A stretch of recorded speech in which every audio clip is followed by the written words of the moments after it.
আউযু বিল্লাহি মিনাশ শাইতানির রাজিম বিসমিল্লাহির রহমানির রহিম। দিনিয়া তৃতীয় বর্ষের উর্দু অংশের যে উর্দুগুলো আছে সেই উর্দুগুলোর আমি বাংলা উচ্চারণ সহ তার অর্থগুলো তোমাদের একটু বলছি। তাহলে আমরা সর্বপ্রথম জেনে নেব উর্দু কাকে বলে। উর্দু ভারতের মুসলমানদের সাধারণ ভাষাকে উর্দু বলে।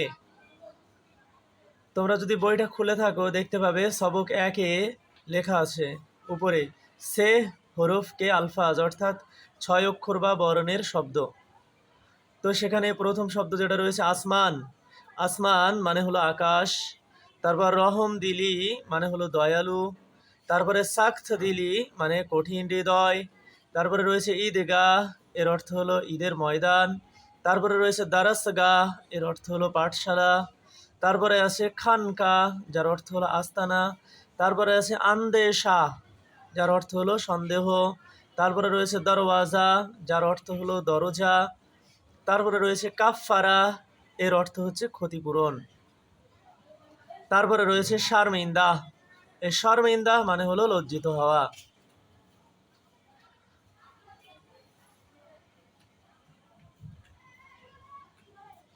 তারপরে যেগুলো রয়েছে পায়গম্বার, পায়গম্বার মানে নবী।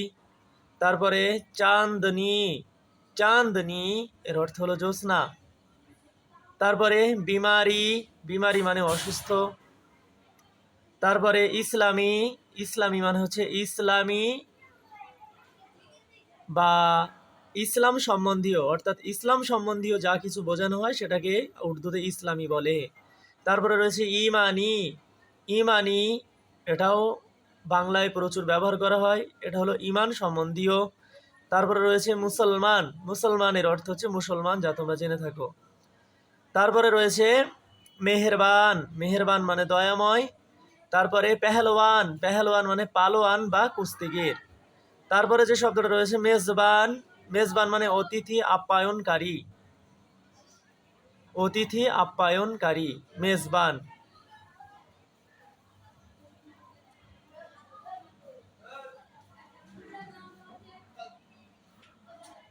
তাহলে মেজবান, মেজবান মানে হলো অতিথি আপ্যায়নকারী। আর কলমদান, কলমদান কলমদানি বা কলম রাখার বাক্স।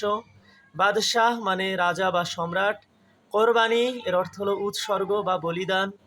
হোশিয়ার মানে সাবধানতা বা সতর্ক। মাদাদগার, মাদাদগার মানে সাহায্যকারী। এগুলো হচ্ছে 6 অক্ষরের শব্দ, যেগুলোর উচ্চারণ এবং বাংলা আমি তোমাদের বোঝার সুবিধার্থে দিয়ে দিয়েছি। তারপর বিশেষভাবে দিয়েছি দেখো মুসলমান, মুসলমান কাকে বলে? ইসলাম ধর্ম পালনকারীকে মুসলমান বলে। তারপরে রয়েছে কাফফারা, কাফফারা মানে গোনাহের ক্ষতিপূরণ। যদি কেউ গোনাহ করে ফেলে তার পরিবর্তে যেটা দিতে হয় সেটাকে বলা হয় গোনাহের ক্ষতিপূরণ। তারপরে আমরা পরবর্তী অংশটা দেখি।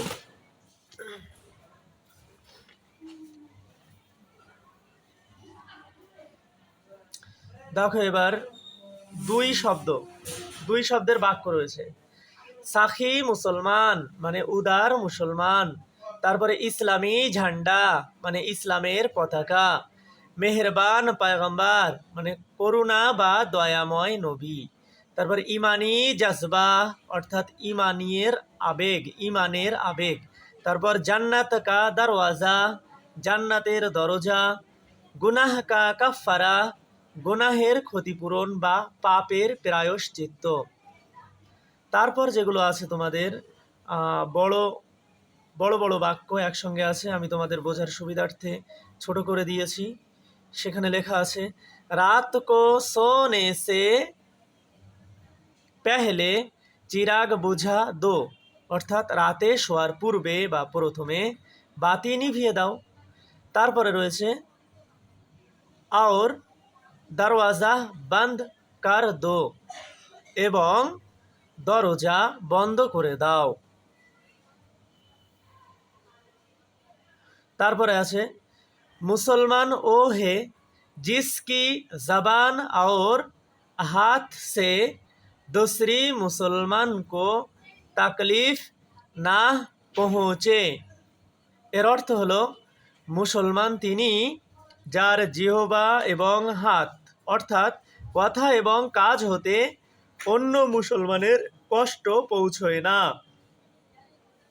তারপরে শেষে যে বাক্যটা আছে সেটা হলো তুম জামিন ওয়ালো পার রহম কারো, অর্থাৎ তুমি পৃথিবীবাসীদের উপর দয়া করো। আসমানওয়ালা তুম পার রহম কারেগা, অর্থাৎ আকাশের অধিপতি অর্থাৎ আল্লাহ তোমার উপর দয়া করবে। আশা করি তোমরা এটা বুঝতে পেরেছো।